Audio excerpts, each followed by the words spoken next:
Yes, okay, so I'm Marc Schoenauer. I'm a senior researcher at INRIA since 2001, but before that I spent 20 years in CNRS as a researcher.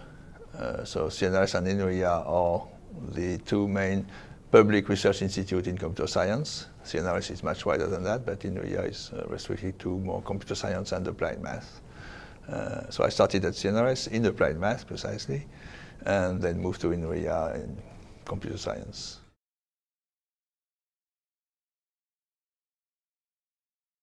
So INRIA has some mission which are basic research, transfer to industry, and education of PhD, PhD level.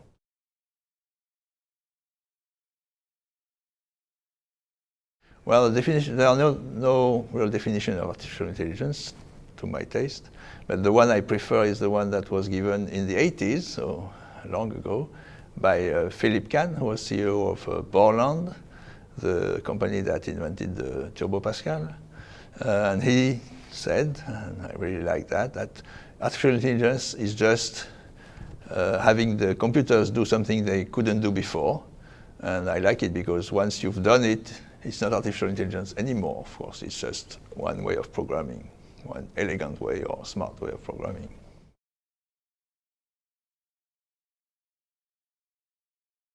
Well, there's the biggest surprise were due to the fact that evolution is opportunistic. And I wrote one paper, the title is Evolutionary Algorithm as Fitness Function Debugger, where we were working on some underground identification from seismic experiments.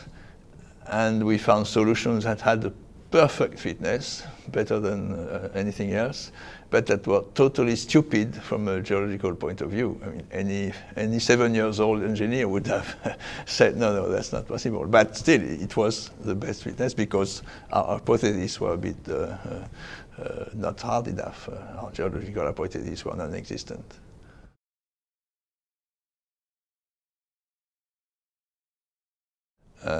Okay, so I've always been working, let's say, at the border between evolutionary algorithms and machine learning, and the group I've created in Tao with Michel Sebag is called precisely Tao, which is in French thème apprentissage optimisation, which is machine learning and optimization.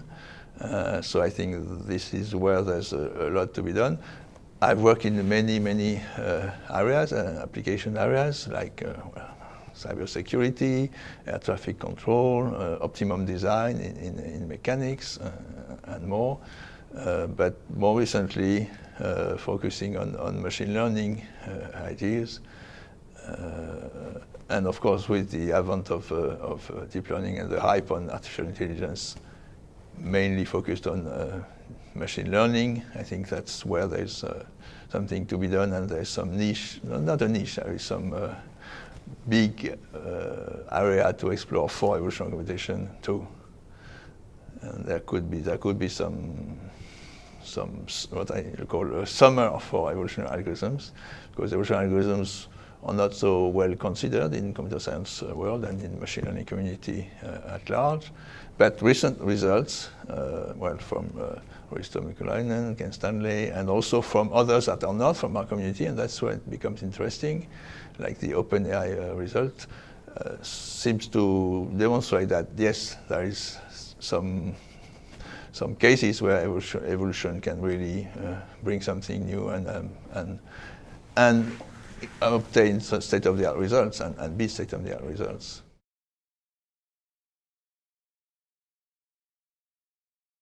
Okay, yes, I cited a few. So, well, cybersecurity is one of the most recent work I've been doing using evolutionary algorithms with Louis Marty. And the partner was Thales, and we worked on some anomaly detection algorithms.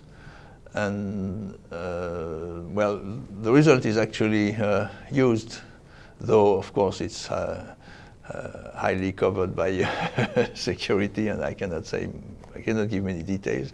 That most of them I don't know, by the way, that I'm not at all a cybersecurity expert. But it's always nice to see that your results are actually implemented and used, even if you don't know exactly where. Yes, the idea was to detect anomaly, and we surprisingly, and this is another surprise maybe, we used the same idea of a representation that was used in optimum design I cited before.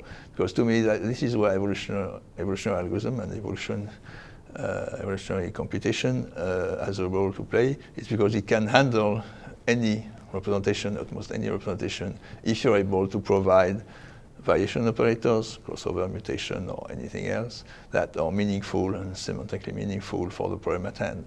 And this is where they really can make huge progress. Interestingly too, probably once you've opened the road with evolution, someone else or yourself might find another method to do the same thing, probably less costly in computation time, but evolution computation is really there to open the road of new paths to explore.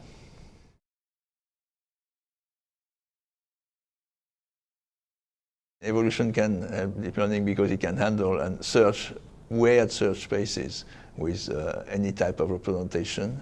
And we've already had some examples. So GP is one. It's not so weird because it's perfectly defined trees, but you can add to the search for the structure of deep learning and add the search for parameters of the optimizer, the choice of the optimizer before its parameter. So this is some search space that almost only EA can explore.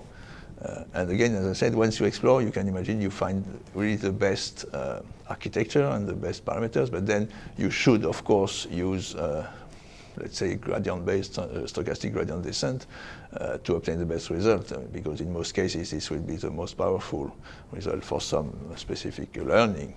So EAs and LGP is there to explore the structure, but not to give the accurate result in the end.